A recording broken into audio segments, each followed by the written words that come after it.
ಶ್ರೀ ಗುರುಭ್ಯೋ ನಮಃ. ಸ್ನೇಹಿತರೆ ನಮಸ್ಕಾರ.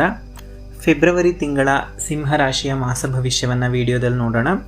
ಫೆಬ್ರವರಿ ತಿಂಗಳಲ್ಲಿ ಸಿಂಹರಾಶಿಯವರಿಗೆ ಕೆಲಸದಲ್ಲಿ ಅಡೆತಡೆ ಉಂಟಾಗುವಂಥದ್ದು, ಉದ್ಯೋಗದಲ್ಲಿ ತೊಂದರೆ, ಮೇಲಧಿಕಾರಿಗಳಿಂದ ಕಿರಿಕಿರಿ ಉಂಟಾಗುವಂಥದ್ದು, ನಿಮ್ಮ ಸಾಮರ್ಥ್ಯಕ್ಕೆ ಅಳತೆಗೆ ಮೀರಿ ನಿಮಗೆ ಕೆಲಸವನ್ನು ಕೊಟ್ಟು ಅದರಿಂದ ನಗೆಪಾಟ್ಲಿಗೆ ಗುರಿ ಮಾಡುವಂಥದ್ದು, ಇದೆಲ್ಲದರಿಂದನೂ ಸಹ ಸ್ವಲ್ಪ ಜಾಗರೂಕರಾಗಿರೋದು ಸಿಂಹರಾಶಿಯವರಿಗೆ ತುಂಬ ಒಳ್ಳೆಯದು ಅಂತ ಹೇಳ್ತೀನಿ. ವ್ಯವಹಾರಸ್ಥರಿಗೆ ಹೊಸ ಅವಕಾಶಗಳು ದೊರೆಯೋದಿದೆ, ಬಟ್ ಕೆಲವು ಅಹಂಕಾರದಿಂದ ದೂರ ಮಾಡಿಕೊಳ್ಳುವಂಥ ಸಂದರ್ಭಗಳು ಒದಗ್ಬೋದು. ಹುಷಾರಾಗಿರಬೇಕು. ಹಣಕಾಸಿನ ವಿಚಾರದಲ್ಲಿ ಆದಾಯ ಉತ್ತಮವಾಗೇ ಇರುತ್ತೆ, ಆದರೆ ವೈಭವದ ಖರ್ಚು ಬೇಡ. ಸೊ ಕುಟುಂಬದೊಂದಿಗೆ ಉತ್ತಮ ಬಾಂಧವ್ಯ ಅಗತ್ಯ, ಅಲ್ಲಿ ಅಹಂಕಾರ ಬೇಡ ಅಂತ ಹೇಳ್ತೀನಿ.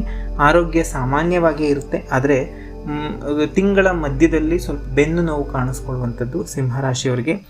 ನಾಯಕತ್ವ ಮತ್ತು ಈ ಎಲ್ಲದ್ರ ಈವನ್ ವಿದ್ಯಾರ್ಥಿಗಳಿಗೆ ವಿದ್ಯಾ ಕಮ್ಸ್ ವಿತ್ ವಿನಯ. ಈವನ್ ನಾಯಕತ್ವ ಹೊಂದಿರುವಂಥವರು ಸಹ, ನಾಯಕತ್ವ ಗುಣಗಳನ್ನು ಸಿಂಹರಾಶಿಯವರಿಗೆ ಯೂಶಲಿ ಇರುತ್ತೆ.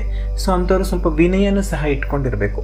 ಸೊ ಇದಿಷ್ಟು ಸಿಂಹರಾಶಿಯವರಿಗೆ ಎಚ್ಚರಿಕೆಗಳು ಅಂತ ಹೇಳ್ತೀನಿ.